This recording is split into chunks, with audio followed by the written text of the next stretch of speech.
2018년에 일론 마스크가 나는 급여를 안 받으니 이러이러한 목표를 달성하면 내가 이만큼 스톡 옵션을 받고 싶다. 이제 그런 생각을 했고 이제 이사회가 그것을 안건으로 올려서 승인을 해준 거죠. 근데 이제 이런 문제가 생긴 게 뭐 시가총액, 에비타 뭐 이런 것들 너무 공격적인 그 목표 거의 달성하지 못할 거라고 생각을 했는데 그런 걸 다 달성을 했고 실제 그쵸. 주가는 2018년 이후로 한 15배 이상 올랐으니까. 그러니까 이사회도 그걸 달성을 할 거라고 그렇게 생각을 안 했을 것 같아요. 근본적으로는 되게 기업 거버넌스의 문제다. 일론 마스크가 뭐 이 정도 돈을 너무 부자여서 뭐 문제가 되냐 이제 재판부가 이렇게 얘기한 건 잘못된 것 같고 테슬라 이사회가 다시 상급 법원에서 이제 어필을 한다니까 우리가 지켜봐야 할 것이다. 이제 그런. 네, 3프로 핫딜에서는 정말 다양한 제품들을 여러분께 소개해드리고 있는데 제가 잠시 후에 또 알려드릴 예정이 뭐 노트북도 그렇고요. 또 들모을길과 홍삼도 지금 절찬리에 판매하고 있고 다양한 건강기능식품들 중에서 여더운의 픽 슈퍼브레인 알파에 대한 최대 40% 할인 혜택은 오늘까지입니다. 여러분들 고민하셨던 분들은 품절 될 수도 있고요. 고민하신 분들은 이미 받으신 분들에 대한 좀 후기를 좀 남겨주시면 공유가 될 텐데 어제 그제 배송이 완료가 됐을 거고 여러분들 받아보신 다음에 드셔본 다음에 바로바로 느끼는 점들 올려주시면 더 다른 분들에게도 도움이 될 것 같습니다. 슈퍼브레인 알파 여러분 많이 챙겨 드시길 바랍니다. 자, 이번에는 글로벌 인터뷰 연세대학교 국제학대학원 이남우 교수와 함께하도록 하겠습니다. 교수님 어서 오세요. 네, 굿모닝입니다. 네, 반갑습니다. 오늘은 꽤 긴 문장을 저에게 던져주셨더라고요. 근데 우리 여행커 옷 보니까 약간 크리스마스 분위기가 여기 스튜디오에는 왼쪽에 트리가 설치가 돼 있고 오늘 반짝반짝하죠? 자체 그러게요. 발견하고 있습니다. 이거 반사판 역할을 해가지고 좀 얼굴이 환해 보이는 이 약간 지금 좀 뭐라 그러죠? 은박지? 네. 이런 느낌이어가지고 보기 좋네요. 입어봤어요. 예. 좀 젊어 보이고 싶어가지고요. 제가 오늘 준비한 것은 미국 경제, 그 다음에 이제 미국 주가가 왜 장기적인 그 추세적인 그 장기적인 성과를 보이느냐 이제 그것과 관련된 거거든요. 그래서 US outperformance 여기서 US outperformance라는 거는 경제도 얘기하고 주식도 자본시장, 얘기하고. 주식시장도 다 얘기하는 건데 is rooted in long-term productivity growth. That's the envy of the world. 좀 기네요. 그러니까 이게 이 미국의 주식도 그렇고 경제도 그렇고 롱텀 프로덕티브 그로스 생산성. 우리 그쵸. 여도은행가 생산성 되게 높잖아요, 되게. 제가요? 예.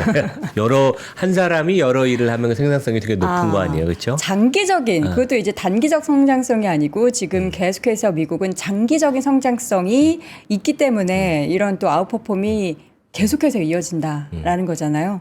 부럽습니다. 전 세계가 부러워하는 네.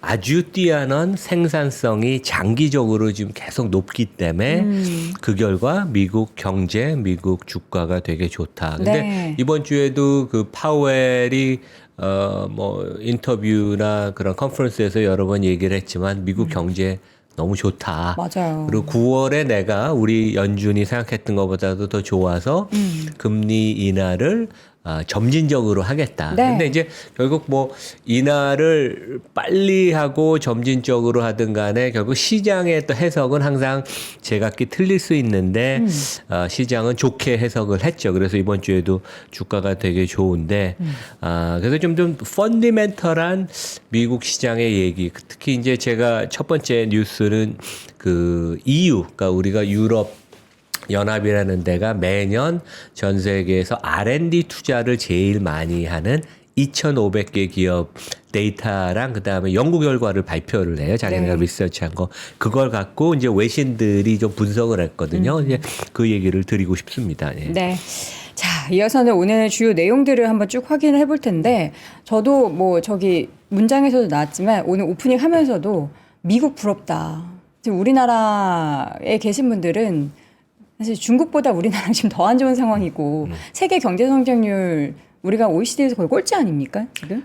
아까 우리 박 팀장이 보여준 것 중에서 중국보다 우리가 퍼가 다 낮아요. 더 낮죠. 그러니까 시장 경제 자본주의를 거의 포기한 중국보다 밸류에이션이 낮습니다. 퍼가 7, 8배. PBR이 1배 미만이어서 네. 되게 안 좋은 시그널인데 그래서 상법 개정을 항상 해야 된다. 이 돌파구를 찾는 것은 이제 그런 정통의 방법을 해야 된다. 그래서 이제 그런 말씀을 드리고 싶어요. 되게. 네. 자, 그렇다면 이제 오늘의 주요 내용들을 또 각각 세 가지씩 나눠서 기업 얘기와 또 이제 매크로 관련한 내용들을 한번 확인해 보도록 하겠습니다.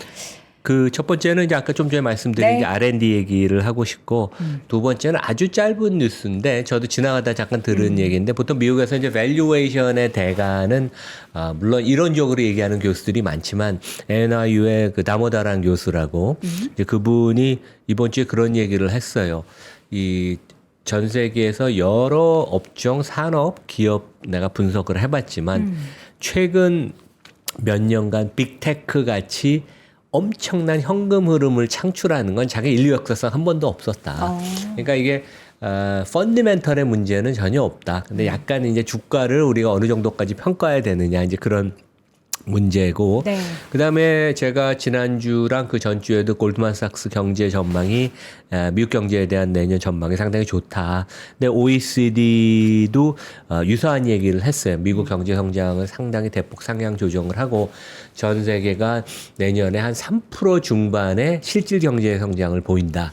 거기다가 우리가 물가를 한 3% 4% 더하면 명목 성장은 전 세계적으로 한 6, 7%를 보이니까 상당히 성장 측면에 있어서는 괜찮다. 이제 그런 매크로 얘기를 드리고, 개별 기업 얘기로는 뭐 우리가 주초에 어느 정도, 많이 카바를 했지만 좀 더 그 테슬라의 거버넌스 문제. 네. 그러니까 이제 그 인생 세옹지마라고 요즘 잘 나가는 머스크가 본인이 받고자 하는 한 80조 원의 그 주식 보상이 또 일단 기각이 됐습니다. 네. 델라웨어 그 법원에서. 그래서 이 모든 게 결국 그 이사회 절차적 투명성 뭐 그런 얘기인데 이제 밀린 임금이에요. 왜냐하면 지금 일론 마스크 월급 안 받고 있거든요. 네. 밀린 임금을 어떻게 줘야 될까? 이사회의 고민입니다. 되게.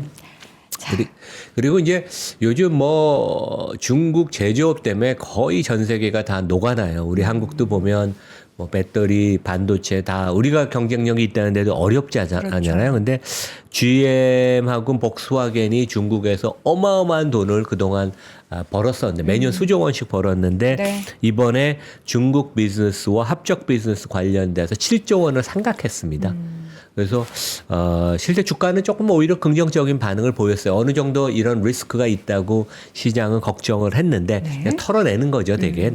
많은 부분은 이제 현금 지출이 수반이 안 되는 게 non 캐시 비용인데 그만큼 야, 이게 중국 비즈니스 하기 이제 거의 불가능해지는 거 아니냐. 그리고 제조업에 있어서 중국과 직접 부딪히면 어느 나라든 참 쉽지 않겠구나. 그렇죠. 이제 그런 걸 염두에 될 것 같고 이번 주에 두 분 CEO가 미국에서 집에 갔습니다. 이사회 한 자발적으로 간 거고 한 뭐 분은 실제 두 분 다 이사회에서 그래요? 집에 가라 그러면 미국은 이사회가 그 사장의 그 대표이사의 채용, 평가, 보상, 해고 모든 정권을 거의 다 갖고 있어요. 네. 물론 테슬라는 예외지만. 그래서 그 스텔란티스랑 이제 인텔의 CEO가 집에 가셨는데 그래서 요 얘기를 그러니까 이제 결국 전에도 제가 한번 얘기했는데 특히 IT 기업은 한번 이 근원적인 경쟁력이 손상이 되면 컴백하는 게 거의 불가능합니다. 그래서 이제 솔직히 삼성한테도 지금 되게 무서운 시그널이에요. 그러니까 인텔 될까 봐 진짜 다들 걱정하죠. 그 반성을 하고 근데 이번에도 인사 이동이 그렇게 시장에서 좋은 평가를 안 하고 있습니다. 그래서 인텔의 그 경우를 좀 우리가 한번 살펴보자. 시간이 좀 되면 네. 그런 말씀을 드리겠습니다. 네. 자, 그럼 한 가지씩 자세하게 열어보도록 하겠습니다. 일단 미국의 그런 높은 장기적인 성장성, 생산성 관련해서 이야기를 한번 표를 보면서 해볼까요? 네, 이게 OECD 데이터를 갖고 파이낸셜 타임스가 이제 재가공한 그림인데 네. 1970년대부터 거의 한 50년이 넘는 데이터인데 여기 파란 선 쭉 올라가는 게 45도 각도로 미국의 노동 생산성. 그러니까 뭐 엄청나게 빠르게 생산되고 그다음에 요 약간 그 회색 그림 안에 있는 그 미국 밑에 있죠. 원래는 미국보다 옛날에 7, 80년대는 좋았다가 그다음에 이제 2000년대를 넘어가면서 급격하게 둔화되는 그 면적이 요 그 쉐이디드 에리어가 뭐냐면 미국을 제외한 나머지 G7 국가의 생산성 완전히 그 옛날에는 비슷하게 나가다가 2000년대 넘어서면서 이제 그때가 이제 빅테크가 미국이 IT를 독주할 때예요. 소프트웨어 플랫폼 그다음에 최근엔 AI를 독주하는 시기입니다. 그래서 이 가장 미국의 엄청난 성장 그다음에 기업이익의 증가율은 이러한 노동 생산성의 증가에 기인한다. 근데 실제 생산성도 미국이 높아졌지만 근무 시간도 이 전문직들은 훨씬 많아요. 그러니까 우리 많이 지적되는 게 삼성전자가 주 40시간 하고 이제 근로자들이 집에 간다. 워라밸을 중요시한다. 근데 미국은 보통 엔지니어들이 퇴근하고 저녁에 집에서 보통 일을 합니다. 네. 일을 하고 주말에 이틀 중에 하루는 근무를 집에서 보통 해요. 재택근무를. 그래서 우리가 노동 생산성도 차이가 나지만 근무 시간도 차이가 나니까 그쵸. 이런 점들을 우리가 따라잡으려면 중국은 더 하고요. 미국보다 더 근무 시간이 많고 우리가 진짜 이 새로운 각오로 노력을 해야 된다. 네.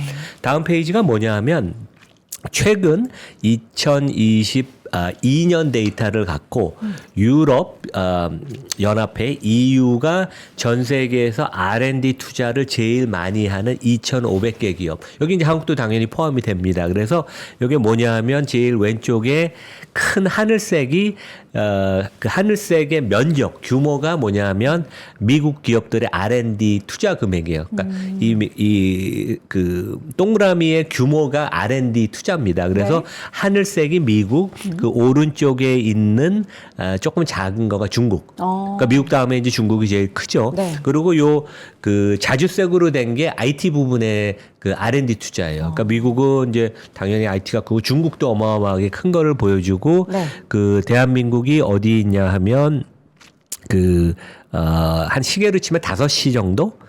그러니까 4시 정도가 일본이고 재팬이고 그 바로 왼쪽이 사우스 코리아. 우리 대한민국이 있고 대한민국은 IT가 어마어마하게 큰 거를 상대적으로는 보여주죠. 그래서 미국 기업이 R&D 투자를 엄청나게 많이 하고 제일 독보적으로 큰 게 IT, 그다음에 헬스케어. 근데 바로 옆에 있는 TSMC가 있는 타이완, 대만 같은 경우에도 거의 전체 규모의 80%가 그러니까 우리가 국가별 좋은 지적이래요. 자, 국가별로는 우리가 그 대만보다 큰데 네네. IT만 놓고 보면 대만이 더 클 더 수도 커요. 있을 것 같아요. 그러니까 이게 TSMC랑 그 생태계에 있는 데들이 어마어마하게 투자를 많이 한다는 어제 거죠. 밤사이에 TSMC 또 관련 뉴스가 나오는데 계속 기술에 대한 발전을 엄청나게 지금 하고 있다라는 내용들 얘기하면서 항상 삼성전자가 비교가 되더라고요. 그러니까 제 이번에 제자 중에 대만 학생이 있어서 그래요? 로컬 뉴스를 좀 찾아보면 좋겠다. 그래서 네. 뭐냐면 대만은 근무를 TSMC에서 얼마 정도 하느냐. 그래서 최소한 50시간 이상은 근무를 한다. 강도가 일주일에? 되게 높다. 예. 일주일이죠. 그래서 하여간 미국이 엄청나게 지금 R&D 투자를 많이 하고 중국이 바짝 따라오고 네. 그다음에 우리는 좀 뭐 우리도 주요 R&D 강국 중에 하나입니다. 근데 대만이 진짜 엄청나게 최근에 R&D가 많이 늘었고 네. 제가 이번 페이지 여기와 다음 페이지에 보여드릴 건 뭐 조금 좀 그림들이 작긴 한데 이 가로축은 R&D 투자 규모예요. 그러니까 이제 오른쪽으로 갈수록 R&D 투자가 큰 거. 그러니까 2013년 10년 전 데이터입니다. 그다음에 세로축은 뭐냐면 매출액. 그러니까 가로축은 R&D, 세로축은 면 매출액. 그다음에 여기 보면 그 동그라미의 규모가 있죠. 규모가 뭐냐면 R&D 투자 규모예요.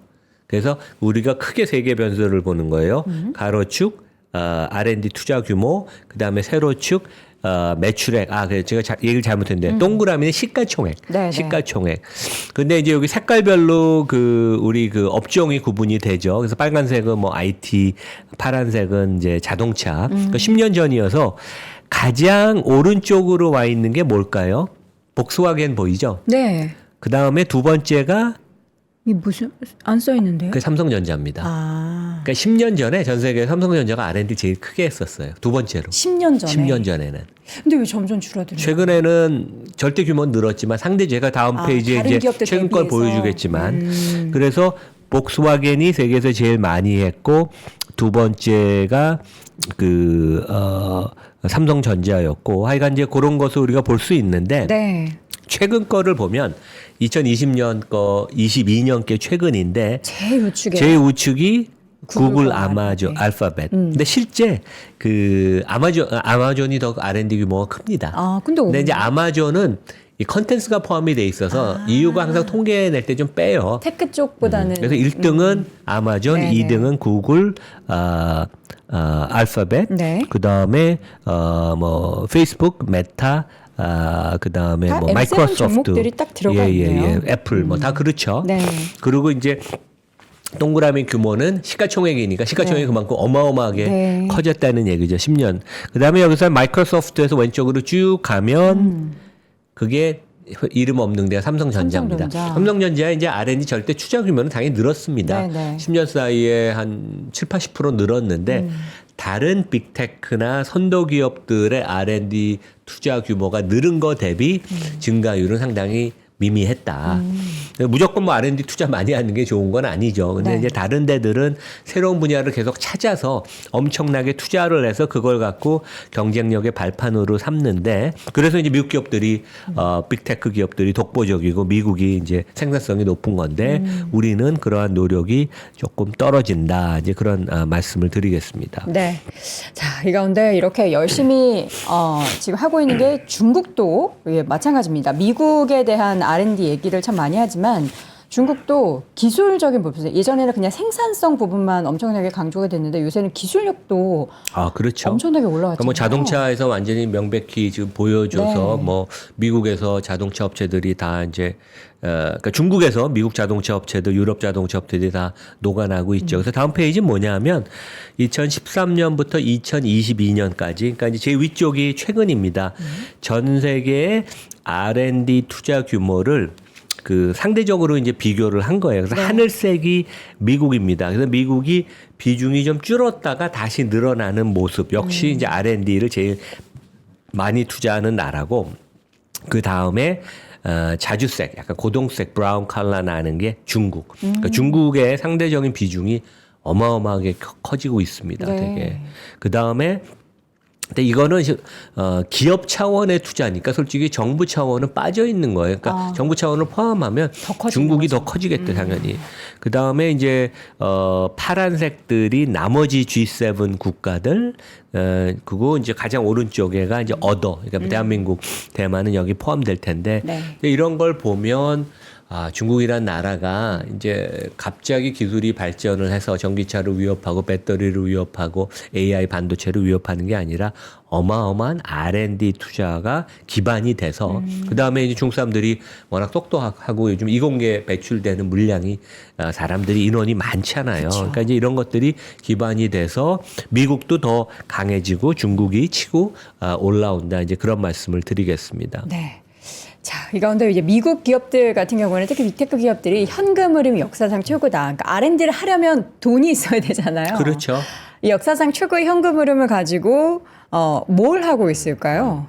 그러니까 우리가 보통 미국에서 밸류에이션 주가 평가하면 네. 제일 구루로 1등으로 치는 게 NYU 스턴 스쿨의 다모다란이에요. 이게 그러니까 좀 기업 가치 평가의 가장 네. 대부라는 분인데, 그러니까 최근에 CNBC 블룸버그에 이제 출연을 하셔서 이런 얘기를 했었어요. 그래서 최근에 뭐 이렇게 시장 얘기나 종목 얘기를 많이 안 하는데, 내가 근래 역사상 인류 역사상을 본 결과 최근 빅테크처럼 어마어마한 현금 창출을 지속적으로 창출하는 경우는 한 번도 못 봤다. 그리고 이러한 그 추세는 좀 지속될 것 같다. 이제 그런 얘기를 했어요. 그래서 이 R&D에 근거한 미국의 경쟁력, 아니면 이제 개별 기업의 현금 흐름, 캐시플로우. 왜냐면 현금 흐름이라는 거는 그걸 기반으로 기업이 설비 투자도 하고 R&D도 하고 M&A도 하고 그 다음에 주주에게 환원하는 배당, 자사주 매입 소각도 다 여기 현금 흐름에서 나오는 거거든요. 그래서 미국 기업이 시장이 좋을 수 있는 그런 근거를 명확하게 기업 가치 평가의 대부인 다모다란 교수가 이제 얘기를 해줬다는 그런 말씀을 제가 드리고 싶습니다. 네. 자, 이러한 얘기 가운데서 지금 우리 경제에 대한 측면에서 매크로 변수 중에서 금리에 대한 부분이 굉장한 지금 계속 미국도 그렇고 유럽도 그렇고 우리나라도 그렇고 인하 기조를 이어갈 상황이잖아요. 근데 OECD에서는 이거 금리 인하를 하면은 조금 신중해야 된다. 이런 목소리가 나오고 있는데 이유가 뭘까요? 그러니까 OECD 이제 경제 보고서가 발표가 돼서 네. 제목은 전 세계가 금리 인하를 하되 조금 더 신중하게 해야 되는 게 아닌가. 왜냐하면 그런 물가와 특히 서비스 물가가 끈끈해서 스티키해서 하여간 좀 조심하자. 이제 그런 제목으로 많이 보도가 됐는데 네. 실제 리포트를 보면 2025년, 2026년 세계 경제가 되게 좋다. 그게 어떻게 보면 더 중요한 결론이었습니다. 그래서 경제가 이제 좋다. 그 얘기를 제가 좀 말씀드릴게요. 다음 페이지 보시면 이제 OECD 경제 전망에 의해서 그러니까 이제 막대 그래프입니다. 월드, 캐나다, 차이나. 그래서 뭐 G7 국가들 플러스 인디아, 그다음에 제 우측 하단에는 이제 미국이 나와 있는데 금년 2024년 5년, 6년, 그러니까 3년치 전망입니다. 올해는 뭐 얼마 안 남았지만. 근데 이제, 상당히 경제 성장률이 상당히 그 좋은 흐름을 보이고 큰 변동을 안 보인다. 물론 이제 미국은 성장률이 조금 둔화되는 모습을 보이긴 보일 거예요. 근데 올해가 거의 3%에 육박하는 실질 성장을 보이니까 네. 약간 그 기저 효과라고 할까요? 그러니까 베이스가 높기 때문에 조금 성장률이 둔화되는 거고 전 세계 성장 좌측 상단에 있는 것은 상당히 높은 3% 이상의 안정적인 성장을 금년, 내년, 후년에 계속 보일 것이다. 중국도 많이 걱정을 하지만 조금 성장이 둔화는 되지만 그래도 웬만큼 버틸 것이다. 이제 그런 것입니다. 그래서 그 실제 그 개별 숫자를 보면 전 세계 경제 성장률이 금년 3.2% 실질입니다. 인플레이션을 차감한. 그다음에 내년 2025년하고 2026년에 각각 3.3%. 그래서 여기다가 우리가 보통 한 인플레이션이라고 볼 수 있는 한 3%를 더하면 6% 중반대의 명목 성장을 전 세계가 보이니까 그게 이제 기업들이 이익을 내고 매출을 창출할 수 있는 그런 근거가 돼서 매크로 환경은 상당히 괜찮다. 그렇게 말씀을 드릴 수 있고 이번에 경제 전망을 새로 내면서 가장 큰 리비전 변동이 됐던 것은 미국입니다. 그래서 내년 미국 성장률을 금년 9월만 해도 OECD는 1.6%를 예상을 했는데 네. 무려 2.4%로 상향 조정을 했다. 골드만삭스 내년에 2.5% 정도 보고 있거든요. 그래서 미국 경제가 상당히 건실하다. 그러니까 이코노미스트들이 조금 너무 걱정을 많이 했던 것 같아요. 그래서 소비가 좋고 고용 시장이 임금이 상당히 꾸준히 상승을 할 것 같아서 그래서 이 점이 오히려 조금 핵심이어서 매크로 환경은 금융시장, 주식시장에 상당히 우호적으로 유지가 될 것 같다. 이제 그런 말씀을 드리겠습니다. 네. 자, 이어서는 테슬라 일론 머스크 이야기입니다. 560억 달러의 보상안 이게 항소를 했는데도 또 패소를 했는데 이게 그럼 어떻게 되는 거예요, 향후에는? 그래서 이제 그 테슬라 회사가 그 다시 델라웨어, 그러니까 이제 그 미국은 보통 대부분 기업이 델라웨어에 이제 그 설립이 돼 있어서 거기서 이제 그 기업 재판을 하는데 가장 상급 법원에 이제 그 상고를 하겠죠. 이제 그러는데 그 가장 이제 이게 현실적인 문제는 2018년에 일론 마스크가 나는 급여를 안 받으니 이러이러한 목표를 달성하면 내가 이만큼 스톡 옵션을 받고 싶다. 이제 그런 생각을 했고 이제 이사회가 그것을 안건으로 올려서 승인을 해준 거죠. 왜냐하면 스톡 옵션이나 신주 발행은 기존 주식의 그 가치가 희석화가 되기 때문에 이사회를 반드시 거쳐야 됩니다. 근데 이제 이번에 그 연초에 이제 델라웨어의 이제 판사가 일단은 이 그 소액주주의 그 소송에 의해서 그 이 스톡옵션 패키지를 기각을 했었잖아요. 네. 그리고 다시 테슬라가 임시주총을 열어서 그 주주들의 의견을 묻었죠. 우리는 민주적으로 하겠다. 주주들의 의견이 가장 중요한 게 아니냐. 그래서 실제 일론 머스크와 특수관계자를 제외한 나머지 일반 주주들의 72% 찬성을 받았습니다. 원래 이렇게 이해관계자가 포함된 그 안건에 대해서는 그 해당 그 이해관계자는 빠져야 돼요. 근데 한국은 본인들이 패밀리들이 다 참석을 그렇죠. 하죠. 그러니까 그게 어떻게 보면 가장 되게 잘못된 것 중에 하나인데, 그러니까 일론 머스크랑 관계자들은 빠졌어도 72% 승인을 받아서 이번에 다시 테슬라 측에서 다시 심사를 해주십시오. 그래서 이제 판사 재판부에 요청을 한 건데, 이번에도 같은 인물이 그 불인정을 재확인을 했습니다. 근데 이제 여러 가지 이유를 댔어요. 첫 번째는 이미 그 일론 머스크는 회사 주식을 13%나 들고 있고 그것의 가치가 수백조 원인데 뭐 추가 보상이 더 필요하냐. 근데 저는 이건 되게 잘못된 판단인 것 같아요. 법원이 이것은 판단할 건은 아니고, 다른 이유는 그 이사회가 독립적이지 못했다. 네. 일론 머스크의 영향력에 있었고, 그 다음에 절차적인 정당성에 조금 문제가 있었다. 근데 저는 이 부분은 상당히 동의를 해요. 왜냐하면 일론 머스크의 개인 변호사가 이사회 과정에 법률적인 처리를 하는데 관여도 했고, 그 다음에 이제 판사가 주장하는 것은 이사회 멤버들이 독립적인 인사가 아니다. 그러니까 뭐 법적으로 문제는 없지만 일론 머스크 동생도 들어가고 일론 머스크랑 사업적으로 이렇게 같이 그 엮여 있는 그런 사람들도 직간접적으로 아니면 과거에 있어서 독립성이 좀 떨어진다는 얘기인데,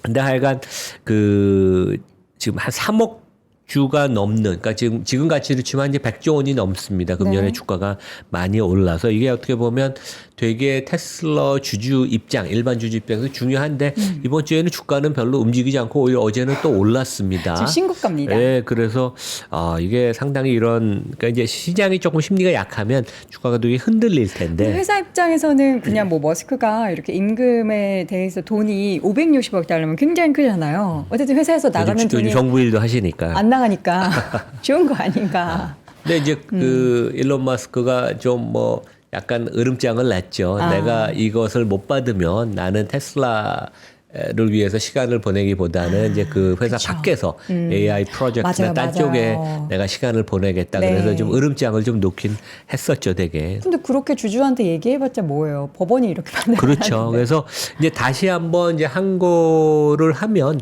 그 델러웨어 가장 최상급 법원에서 다시 심사를 한다 그러고, 이제 저희가 그거를 지켜봐야 될 것 같긴 해요. 네. 네. 근데 이제 이런 문제가 생긴 게 저도 2018년에 그 당시에 저도 테슬라를 꼼꼼히 볼 당시인데, 네. 뭐 시가총액, 에비타 뭐 이런 것들 진짜 너무 공격적인 그 목표여서 저는 거의 달성하지 못할 거라고 생각을 했는데, 네.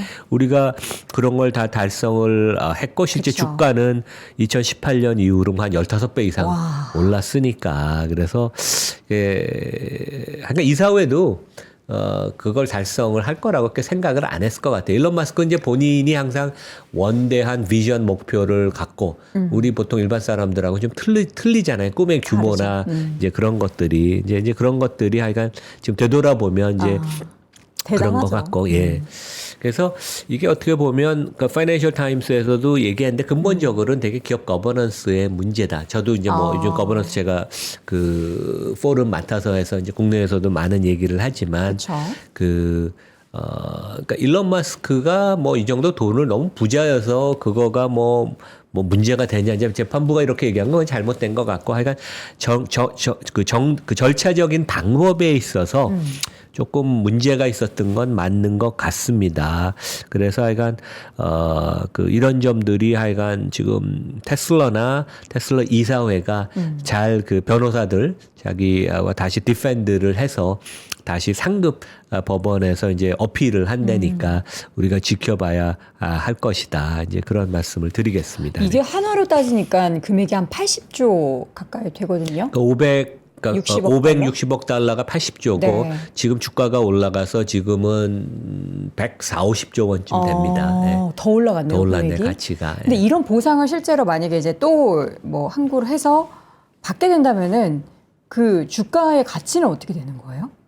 그러니까 주식 수가 네. 늘어나서 그만큼 반영이. 그러니까 지금 어떻게 보면 제 생각에는 시장은 상당히 합리적이기 때문에 일론 머스크가 이것을 행사한 것들이 주가에 녹아 있다고 생각을 해요. 근데 기술적으로는 지금 이제 주식 수가 늘어나니까, 네. 그러니까 일론 머스크의 지분율이 13%에서 20%가 되거든요. 이거 스톡옵션 행사하면, 그러니까 그만큼 7% 포인트만큼 주가가 그 주식수가 늘어나서 어떻게 보면 주식수가 늘어나면 주가가 조금 하향 조정을 보통 받거든요. 근데 그런 점들은 어느 정도 주가에 반영이 돼 있어서 실제 저는 개인적으로는 상당히 일론 머스크의 기여 업적이 워낙 크기 때문에 네. 어느 정도는 인정해야 된다고 생각하고 이게 통과가 돼서 주식수가 늘어나도 테슬라 주가 영향력은 없을 것 같아요. 오히려 이게 상급 법원에서도 기각이 되면 오히려 진짜 일론 머스크가 저는 실제 그러지는 않을 것 같은데 네. 그 테슬라에 대한 관심도가 좀 떨어지면 장기적으로는 조금 뭐 좋지 않다 이제 그런 말씀을 드리겠습니다. 그래서 지금 이제 테슬라 이사회는 이제 그런 얘기를 해요. 그래서 이 상급 법원에서도 이게 다시 기각이 된다면 어떤 방법으로든 일론 머스크 CEO에 대해서 왜냐하면 지금 급여를 계속 안 받고 있으니까 네, 네. 회사가 보상을 해야 줘야 되고 그게 이사회의 공식적인 입장인데 지금 이제 다시 현재 높은 가격으로 다시 그 보상 패키지를 다시 만든다면 그 이사회의 중요한 일입니다. CEO를 평가하고 보상 패키지를 마련해 주는 게 그러면 테슬라 회사 그 재무회계상 한 250억 달러, 한 35조 원의 일회성 비용이 발생할 수 있다. 이제 그런 얘기를 합니다. 이거는 이제 물론 현금의 비용이 지출이 안 되는 non cash 차지이긴 하겠지만 네, 그래서 네. 이제 이런 얘기를 해서 조금 하여간 이사회는 계속 이 이슈를 가장 중요하게 다루고 어떻게든지 법원을 설득해서 근데 이제 미국에서 그런 얘기를 해요. 그러니까 테슬라 상급 법원도 결국 일론 머스크가 지금 워낙 막강한 위치에 있기 때문에 눈치 보나요? 그런 정치적인 압력을 과연 피해 나갈 수 있을까? 이제 법원도. 그것이 되게 관전 포인트다. 이제 그런 얘기를 미국에서 계속 하고 있습니다. 예. 네. 주가는 그러나 앞서 말씀해 주셨던 것처럼 표현을 무풍지대다 이렇게 하셨는데 진짜 400달러는 뭐 이제 기다리면 갈 것 같고 지금 계속 월가에서는 목표 주가를 올리고 있죠. 그러니까요. 네. 근데 뭐 애널리스트들이 이렇게 알고 하는 것 같지는 않고 주가가 이제 애널리스트는 주가가 내려갈 때는 따라서 내려가고 올라갈 때는 떠밀려서 또 수행적이죠. 올리는 그런 경향이 있거든요. 그래서 그 여기 보면 이제 제가 공매도 비중을 체크해 봤어요. 여기 제가 이제 화살표한데 보면 short interest가 원래는 이제 주가가 이렇게 급등을 하면 과대평가됐다, 고평가됐다 네. 보통 그러면 이제 공매도를 위해서 많이 헤지펀드들이 치는데 그쵸. 공매도 비중이 2.4%에 머밀러 있는 걸 보면 지금도 이제 더 상승할 거에 대해서 투자가들이 그 헤지펀드나 이런 좀 고평가를 생각하는 사람들도 겁을 내는 것 같아요. 그래서 섣불리 공매도를 하지 못한다. 그러니까 전에 뭐 주가가 한 150, 200달러일 때는 공매도 비중이 한 3, 4% 보통 됐었습니다. 예. 자, 테슬라 이야기 마무리해 보도록 하겠고요. 이어서는 GM이 중국에서의 지금 이거를 상각을 했다. 그러니까 중국에 마이너스가 난 것을 다 회계적으로 그러니까 중국에서 어마어마한 돈을 벌고 네. 공장을 합작 공장을 많이 갖고 있었는데 네. 미래가 밝지 않으니까 그 감사인 회계법인이 이제 얘기를 해서 이번 실적 발표할 때 그 투자한 금액을 떠는 거예요. 그러니까 중국의 미래가 밝지 않다는 게 아니라 GM이 중국에서의 미래가 밝지가 않다. 그러니까 우리 SC제일은행이 네. 옛날 스탠더드 차터드가 10몇 년 전에 한국에 투자했을 때 3조 원인가 투자를 했어요. 네네. 근데 스탠더드 차터드도 한국에서 은행 영업하기가 어려워지면서 조 단위가 넘는 상각을 했거든요. 그래서 그 정기적으로 그 내가 투자한 금액이 회사가 합작법인의 미래 가치가 좋지 않아지면 그 상각을 합니다. 회계적으로. 근데 이제 한 7조 원을 이번에 한꺼번에 상각을 한다 그래서 네. 그 금액이 되게 커서 좀 놀랍긴 하지만 주가는 오히려 좀 평온한 모습을 이번 주에 보였어요. 왜냐하면 어느 정도 GM이 미국에서 그러니까 GM이 중국에서 어려운 것을 시장이 알았으니까 실제 현대차 같은 데는 이미 몇 년 전부터 공장을 갖고 있는 걸 계속 매각을 하거나 네. 계속 사업 규모를 되게 줄였잖아요. 근데 이렇게 그 상각을 할 수밖에 없는 배경에는 여기 이제 GM의 중국에서의 마켓시어, 그러니까 이제 2018년 불과 5, 6년 전만 해도 한 13% 마켓시어를 갖고 있다가 그렇죠. 지금은 MS가 6%로 떨어졌습니다. 그러니까 반토막이 났죠. 근데 미래가 더 어두운 게 중국 업체들의 퀄리티가 좋아지면서 중국 업체들 사이에 가격 경쟁이 심화되면서 해외 업체들, GM 같은 데는 뭐 뷰익이나 이제 이런 것들 모델을 파는데 네. 앞으로 더 어려워진다 경쟁하기가. 그래서 이거는 뭐 비단 GM뿐만 아니라 volkswagen도 되게 심각하고, 그러니까 GM volkswagen이 어마어마한 돈을 중국에서 그동안 벌었습니다. 네. 근데 이제 어떻게 보면 이제 중국 시장을 거의 포기하는 게 아닌가 이제 그런 시그널로 보이고 그만큼 미국 시장이 GM이나 볼kswagen 그다음에 뭐 우리 현대차 그룹한테도 되게 더 중요해지는 것을 알 수 있죠. 예. 네. 힘드네요. 예, 중국에서 다른 외국 기업이 사업을 하기가 굉장히 힘드네요. 예, 그러니까 그 삼성이 또 그런 면에 있어서 판단력이 되게 뛰어납니다. 아주 일찍 중국 그 공장들을 되게 다 정리를 해서 베트남으로 옮겨갔잖아요. 이제 네. 그런 판단력은 삼성이 되게 뛰어났고, 그다음에 우리나라 기업들이 오히려 이런 미국, 중국 업체, 미국이나 독일 업체들보다는 빨리 움직임을 해서 중국 비즈니스를 많이 다운사이즈해서 이제 네. 뭐 베트남이나 멕시코 뭐 이런 데로 갔죠. 그래서 지금 뭐 최근에도 계속 얘기가 나오는 게 이게 뭐 중국의 니오, 질리, 뭐 BYD 이런데 하여간 전기차들의 경쟁력, 그다음에 이제 억대가 넘는 슈퍼카들, 고급 차들도 만들어내니까 진짜 뭐 미국, 중국, 미국, 독일, 일본 이런데 자동차 업체들은 진짜 설당이 없어지는 거 아닌가 이제 그런 걱정을 많이 합니다. 예. 네. 자, 삼성도 반성을 하고 선택과 집중이 필요하다. 이게 어떤 얘기인지 궁금합니다. 그러니까 제가 전에 그런 얘기, 인텔 얘기 나왔을 때 네. 그런 얘기를 말씀을 좀 드렸죠. 보통 금융업이, 그러니까 첨단 혁신 경쟁을 덜 하는 금융업도 한번 기업 문화가 무너지고, 뭐 속된 얘기로 좀 맛이 간다 그러죠. 그러니까 회사가 좀 이렇게, 그런 경쟁력을 잃으면, 영어로는 mojo라는 표현을 해요. lose mojo. 네. 그러니까 mojo를 상실하면 은행 금융기관도 한 10년 걸린다 그러거든요. 근데 이제 그 혁신, 기술 경쟁을 하는 IT들은 진짜 한번 이것이 없어지고 이런 그런 경쟁력을 뺏겨서 근데 가장 그 두려운 것은 임직원의 사기가 저하가 되는 거예요. 그래서 이제 좋은 엔지니어를 못 뽑고 있는 사람들, 특히 좋은 사람들은 이제 나가는 것인데 인텔의 팻 겔싱어가 상당히 시장을 좀 기대를 했었어요. 그 전에는 CFO 출신들이 득세를 해서 인텔을 좀 망가뜨렸는데 제대로 된 진짜 엔지니어를 이사회각 때 모셔와서 한번 해보자. 그러고 이제 바이든 정부에서 보조금 많이 준다 그러고 그랬는데 인텔이 힘이 좀 부족했던 것 같아요. 역부족이었던 것 같고 그래서 이제 뭐 이사회에서 결국 견해의 차이를 보이면 이제 CEO들은 보통 그렇게 얘기를 하죠. 시간이 좀 필요하다. 차질이 있었다.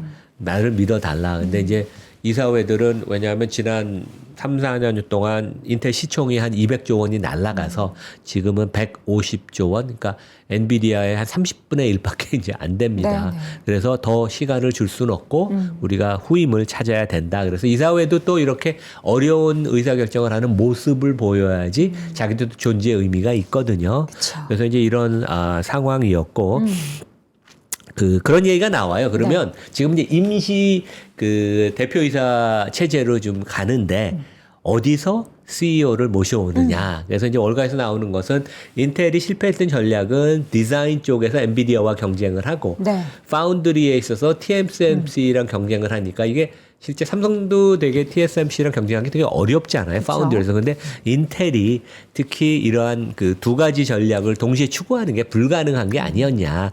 그러니까 전략적으로 그 겔싱키가 좀 잘못한 거 아니냐. 그래서 그러면 누구를 CEO를 모셔와야 되느냐. 그러면 이제 이런 얘기가 나와요. 그러니까 둘 중에 하나는 포기를 해야 된다. 디자인이나 파운드리 둘 중에 하나는 포기를 하고 포기라는 것은 사업 부문을 뭐 팔거나 이제 그렇죠. 그러면 되는 거죠. 그리고 그 디자인을 계속해서 한다면 엔비디아에서 고위 중역을 모셔오는 게 낫고 그 다음에 파운드리를 하겠다면 네. 그 TSMC에서 모셔오는 게 그러니까 이 정도로 이 그 진짜 딥한 기술 전략이 필요한 것을 보여주고 삼성도 지금 상당히 힘든 상황인데 네. 반성을 아직 안 하는 것 같아요. 그래서 깊은 반성을 하고 선택과 집중이 필요한 시점이다. 이제 그런 말씀을 드리겠습니다. 알겠습니다. 자, 이렇게 해서 오늘 글로벌 인터뷰 이야기는 마지막에 또 많은 반성을 해야 하는 우리나라에 대한 이야기를 해봤는데 무거운 마음이 참 많이 드는데 언젠가는 좀 웃으면서 이랬는데 쇄신을 했구나라는 이야기를 꼭 할 수 있길 바라보겠습니다. 글로벌 인터뷰 시간 연세대학 국제학대학원 이남우 교수와 함께했습니다. 교수님 고맙습니다. 네, 감사합니다. 삶의 격을 높이는 9가지 지혜를 함께 나눕니다. 위즈덤 칼리지 시즌 2 영상 아래 링크를 클릭하시면 자세한 내용을 확인하실 수 있습니다.